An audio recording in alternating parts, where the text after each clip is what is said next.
Cindy was born July the 15th, 1958, and on December the 24th, 1958, we were told that Cindy was blind and deaf and mentally retarded, and that we should place her in a residential facility. And my response was that they didn't know what they were talking about, because I knew that when I dropped a cookie sheet, Cindy would jerk, and I knew that when we drove at night, she would lift her head back and follow the lights. So I knew. So then I decided that maybe they were wrong. Who knew what they were wrong about?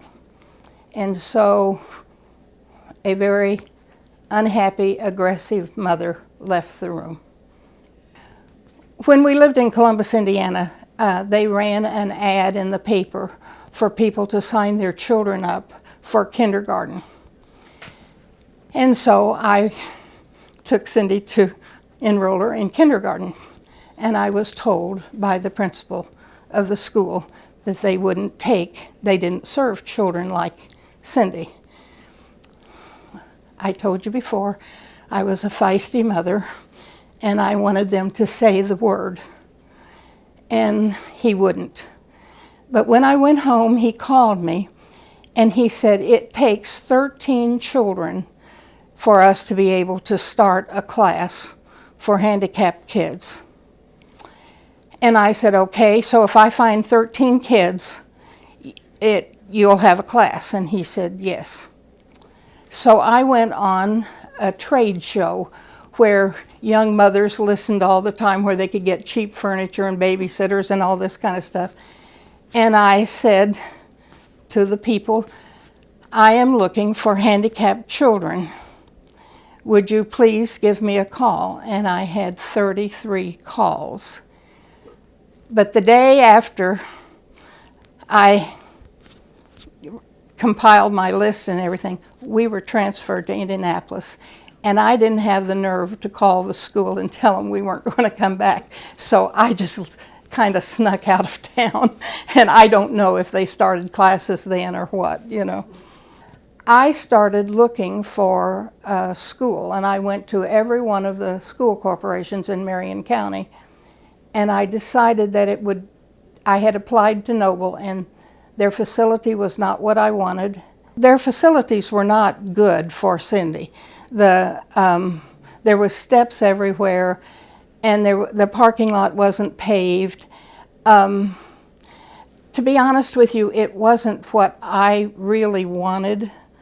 I wanted her in public school, so I decided Washington Township Schools would be the easiest school to strong arm to take Cindy, because we had a dual diagnosis. We had physical and mental, and we kind of needed both, but that wasn't done. So they agreed to take her on a trial basis, but I had to drive her. And I remember it was December the 5th, and they called me, the principal of the school, and he called me to tell me to come in, and I was ready to fight, because I just knew that he was going to tell me this wasn't working out. But when I got to his office, there was a beautiful little red tricycle, and he wanted to know if we would pay for the adaptive things so that Cindy could be taught to ride a tricycle. So we knew that we had her in, and that we were going to be okay, and that she would be okay. And so she went to school there till she was 18. They would have kept her 3 years longer, but I didn't like the way they trained the older handicapped kids. They didn't teach them to think for themselves.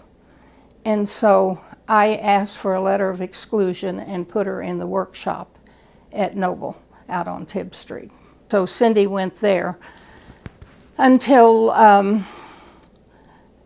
we had an executive director that was really ahead of his time, and we didn't like him because he was ahead of his time, and it was change, and we were afraid as parents. And they started talking about doing away with the workshop and integrating handicapped kids into the public. And Don